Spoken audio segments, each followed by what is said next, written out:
Hi, and welcome to your Humber News Update. I'm Hunter Crowther, coming to you from our newsroom here at Humber College North Campus. Here's what we're working on at this hour. The community of Woodstock is still reeling today from the alleged murders of senior citizens in the Crescent Care Nursing and Retirement Home. 49-year-old Elizabeth Wetlaufer will appear in court again next week. She's been charged with 8 counts of first-degree murder. If convicted, Wetlaufer would be one of the most prolific serial killers in Canadian history. Police say Wetlaufer's alleged victims were killed between 2007 and 2014. The seniors ranged from ages 75 to 96. OPP, Woodstock, and London police forces collaborated on the investigation. Her resignation came one day after the investigation began in September. She resigned last month after a 21-year career in nursing. One person is dead after 2 transport trucks collided on Highway 401 in Milton last night. It happened in the westbound lanes of the highway near Trafalgar Road just after 11:30 p.m. Police say the 2 trucks were involved in a rear-end collision in a construction zone. They say traffic was moving slowly before the last transport truck slammed into the back of the rear of the other transport. The driver who struck the tractor-trailer has been identified by police as a 61-year-old man from Ajax. He was pronounced dead on the scene. The driver of the other truck was taken to hospital with minor injuries. Tensions are heating up amid the mass evacuations of the migrant crisis in Calais, known as the Jungle. The refugee camp has finally been demolished. It was home to around 8,000 migrants as they waited for asylum in Europe.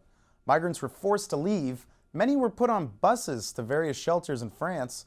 Workers began the long demolition process on Monday, but migrants started lighting their tents on fire in protest.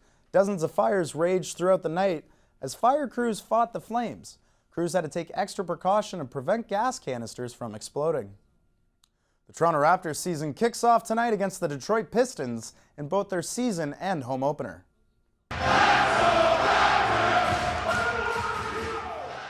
The Raps return tonight looking to improve on their franchise record of 56 wins last season.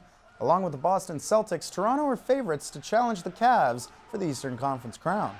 Fans turned out by the masses last year for the Raps playoff run and will be watching closely as they work their way back. Superstar guard DeMar DeRozan provides some hopes for the Raptors. He was a key piece in the team's historic season last year. After the Blue Jays' bitter defeat to a different Cleveland team in the American League Championship Series, the Raptors' return marks a bright spot for the Toronto sports fans. In the world of sports, Cleveland didn't just beat the Blue Jays. The team has taken Game 1 of the World Series against the Chicago Cubs. Turning to weather, it's a nice sunny day, but still pretty cold. We'll be going up to a high of just 5 degrees today. We'll have all your sports and weather news coming up in our 2 o'clock newscast. Okay. But for now, we leave you with this. Rio de Janeiro is opening the largest aquarium in Latin America. There are 8,000 animals and 350 different species. Guests will be able to swim with the sharks and get up and close and personal with some of the other creatures. The Monster Aquarium spans 6 floors and will officially open on November 9th. That's your 12 o'clock news update. We'll be back with more Humber News at 2.